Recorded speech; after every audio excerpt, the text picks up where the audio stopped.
Ashley Land, and welcome to another episode of Firehouse Foods. Today I'm at Station 3. I have with me Ryan Yocklin. How are you, Ryan? Doing good. How are you, Ashley? Good. So tell me a little bit about yourself, what you do here at Station 3. I'm a firefighter paramedic. I've only been on, I haven't even made it a year here yet. Okay, newbie. Yeah, newbie, Nice. The new guy, so I'll be cooking for you today. Okay, sounds good. What are we going to be making? We're making something I call onion bombs. Okay. Something we make at my house a lot. I haven't made it for the station yet, but it's basically onions with meat stuffed in it. So where did the recipe come from? Is it just a family Yeah, this is my favorite? wife's recipe. It's a household favorite. Okay. Pretty sure it came from her grandmother. And Okay. who So it's knows been where. around for a So while. yeah, they're a big cooking family. So Yeah. I just kind of learned to pick it up, and it's just a favorite of our own house. It's just something we try to cook all the time. So. Okay. Well, let's go ahead and get started. All right. Okay, so I'm assuming the first thing we need to do is cut the onion. That's right. And you're just using, they look like the sweet onions. Yeah, large yellow onions, big as you can find. Okay. We're gonna cut just a little bit of the end off here and take the skin off as best we can.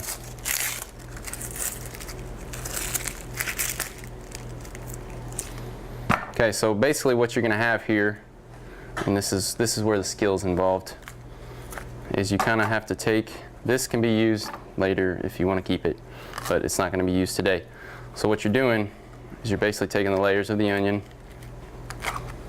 You've got one there. So this is the outside. That's an outside, and what you're basically going to do is match it with a similar sized one, and you're putting meat Okay. in there, and then you're toothpicking it back together. So we need this. Yeah, we're going to keep that one.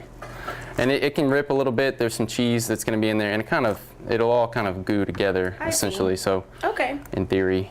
All right, so basically the next thing we're going to do is we're going to make the meat concoction. Okay. So basically kind of making a meatloaf here. So this is about, I think that's about 1.5 pounds of ground beef. I would probably, if it was cooking for the station, which is 6 or 7 of us, I'd make probably about 3 pounds total. Okay. But for a family, at the house, we have 4 people there. We usually use about 1.5 pounds is Okay. usually about all we use. Kind of just throw in some breadcrumbs. These are store-bought breadcrumbs. You can also use oatmeal, but just kind of, you're kind of just going to feel. So you're kind of throwing it in. So it's just, to your liking. Yeah, to your liking. Everything's pretty much to your liking. Okay. Little cheese is going to kind of hold it together. This is Worcestershire sauce. Okay. It's an essential. It's a must.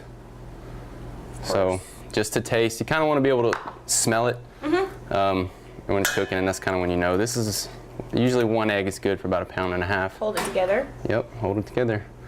I like to do a little bell peppers. This has a little serrano in it too, but not too much, so it's not too spicy. But I like to do a little bell pepper. Okay. Peppers go good in anything. Yes. My philosophy. A little black pepper. A little bit of salt. And this is a 85-15. Normally we'll do an 80-20, but it's not really heart healthy. But that's what we got. It's okay. So, all right. So now all we do is mix it together as good as we can. Kind of reminds me of meatloaf. It's a lot like meatloaf. Yep, kind of.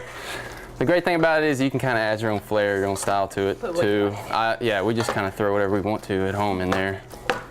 It's a lot better. The onion flavor kind of cooks into it. Right. And it's way better than a meatloaf, in my opinion. Ryan, are you looking for a certain consistency? Yes, I am. Just kind of, I want it a little bit gooey, not too gooey, but just kind of tacky. Okay. As long as it sticks together and it's a little bit, just not too tacky and not too soggy. So that's kind of how you know that's the consistency you're looking for. Okay. If it's too wet, you can add breadcrumbs or cheese. And if it's not, you can always add more Worcestershire sauce. So And how long is the prep time typically? probably about 30 minutes if you want to cutting up everything, depending on what Right, you want to get okay. in there, getting your oven good and hot. All right, so this is about the consistency you want, and we're kind of ready to go from there. Okay. So We're stuffing. we're stuffing, that's right. It's basically the easiest thing to do right here. Is you kind of want it to go overflow a little bit, something like that. And all you're doing is capping it. You're kind of finding a similar sized Oh, one. one that's similar. Gotcha. Yeah, and then really, if you need a toothpick, you can use it. I go ahead and use them. You can stick them in the side, but that'll hold it. Once they're done, we're gonna put a little butter on them. Okay. I'll do a little butter and cracked pepper, Okay. and brush it on there and throw it in the oven. You're gonna broil it about 10-15 minutes, just depends. You gotta watch and it. then you pull you're gonna cover it with foil, and then you're gonna pull the foil just to get it to. You want it to brown just a little bit. Okay. Okay, Ryan. So we're ready to try the onions, We're right? ready. That's right. Those are good. It does remind me of meatloaf. Yeah. Yeah, You bet. very good. If you'd like a copy of today's recipe, visit gptx.org/firehousefoods. Well, Ryan, thank you for joining us today. It was You're welcome. good to have you on the show. Thanks for coming out. Yes, absolutely. Make sure you join us for another tasty episode of Firehouse Foods.